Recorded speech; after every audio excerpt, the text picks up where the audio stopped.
ত্রয়োদশ জাতীয় সংসদ নির্বাচনে কুষ্টিয়া ৪ আসনে বিএনপি মনোনীত প্রার্থী সৈয়দ মেহেদী আহমেদ রুমির বিপক্ষে কতিপয় নেতার ষড়যন্ত্রমূলক কর্মকাণ্ডের প্রতিবাদে সংবাদ সম্মেলন অনুষ্ঠিত হয়েছে।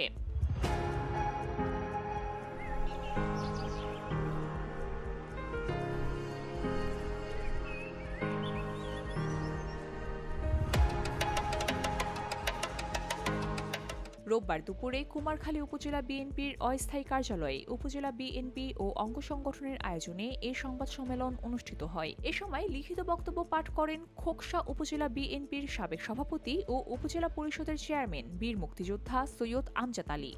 লিখিত বক্তব্যে তিনি বলেন, ষড়যন্ত্রমূলক কর্মকাণ্ডের কারণে কুষ্টিয়া ৪ আসনে বিএনপির মনোনীত প্রার্থী সৈয়দ মেহেদী আহমেদ রুমি পরাজয় বরণ করেছেন।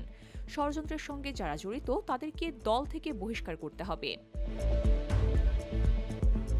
এ সময় উপস্থিত ছিলেন খোকসা উপজেলা বিএনপির সদস্য সচিব অধ্যক্ষ আনিসুজ্জামান স্বপন, কুমারখালী পৌর বিএনপির সাবেক সাধারণ সম্পাদক অধ্যক্ষ মোহাম্মদ তারিকুল ইসলাম লিপন, কুষ্টিয়া জেলা বিএনপির সাবেক সাধারণ সম্পাদক Abdur Razzak Bachchu.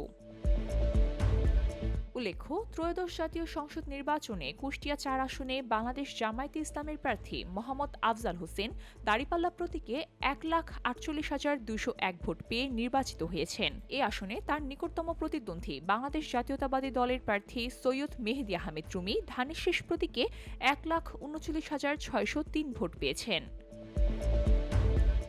VOD Bangla news desk.